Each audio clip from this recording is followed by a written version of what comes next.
Hi, it's Ian here with a look at the Casebase glass screen protector for the Z3 Mini. I basically got one of these because my friend recommended one. I tried it on and I've been using it for a couple of days now, and I thought I'd show you all just because I haven't seen anything else online, any videos for it. I obviously found a link for it and bought it, but I couldn't see anything beforehand to actually make me want to buy it, so I thought I'll shed some light on what this is and what it's like actually on the phone. So, I don't know if you can really tell, when I'm using it, the sensitivity is just completely fine. It's actually on the device at the moment. I don't know if you can see, maybe the light's hitting the top a little bit so you can see the outlines of it, but it's completely seamless. It's like it's not there. I'm just going to tell you some of the fun facts I found out about it before I bought. The oleophobic coating, which I found was extremely handy. That's oil resistant and water resistant, so that'll sit over the top. And the 8 to 9 hardness as well, which means obviously, so I've got these little tools so I can show off what that is. So I generally tend to keep this in my pocket with my keys, so obviously the screen's going to be well protected while I'm using it. So I'm just going to hold this up right now and hopefully you can see where the cutouts are. This one actually covers all the cutouts, where a lot of screen protectors don't actually go into this much detail with catering for everything, because the sensor's cut out here with a nice little rounded, sort of rounded rectangular cutout. There's an indent here as well for the speaker, and the camera as well has its own cutout where it normally doesn't on a lot of others. So this one, extremely thin, goes right up to all the edges, and the bottom speaker as well has a nice rounded cutout as well. So from the face of it, the bevel goes right along, follows the shape of the phone quite nicely.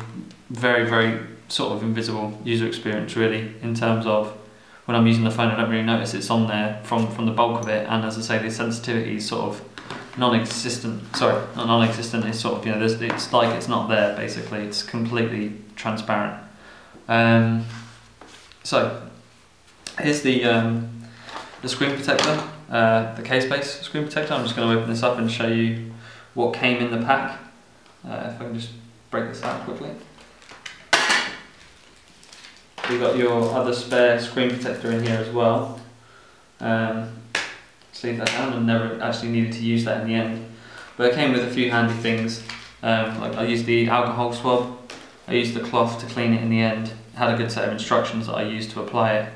And the applicator card as well, which is extremely handy. I misaligned it the first time. I think I've got a little bit better now. There's a little bit of space down the right hand side, but it is very handy to just be able to sort of go underneath it and lift it up.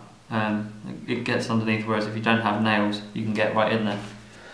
Obviously it adheres really, really well, even though I'm putting a little bit of pressure on that, it stuck down really, really well. But when I lifted it off the first time, there wasn't anything left behind. That's one of the questions I had beforehand, is will there be any residue on the device once I lift it up? I had stickers as well, so I can just lift up any dust that gets caught in the process of putting it on. So I'm just going to use a few of these little tools now and show you, just turn the screen on, just show you what it looks like when I'm using a few tools on it, just to show you a before and after. So I'll just clean this with my hand quickly, with my sleeve, sorry. Just make sure it's nice and clean beforehand, so there's no smudges that you think I've just made with this. So hopefully you can see from that, it's completely clear. I've already done this a couple of times. I'm going to do it again just to show you guys. So I'm going to go across the top of this with this blade. You can see the blade's pretty sharp. It's not a brand new blade, but I mean, in some ways that can be worse. It can scuff it a little bit worse, but let me just go across the top of that. There's absolutely no sound from that. There's no sound from it being indented or anything. It just glides right over the top. I'm sure that's something to do with the coating. I'm not quite sure why it doesn't make any sound, but it glides over really nicely, and that's quite reassuring. If you know you've got pens or keys in your pocket that are going to scratch your screen, you know it's not going to with that basically. I'm going to put a bit downward pressure. I mean, I've had a couple of things to scratch it with, this and the pen, but the same again. So some downward pressure now. This one's going to be a quick one, and then I'm going to use this, which is more of a sort of a drop test, just to see and show you how strong it is in the centre. I mean, I have a spare one of these in the pack, so it doesn't really matter if this does go wrong. But this is obviously quite thick, so, and it's got quite a sharp point as well. So we'll see how this holds up.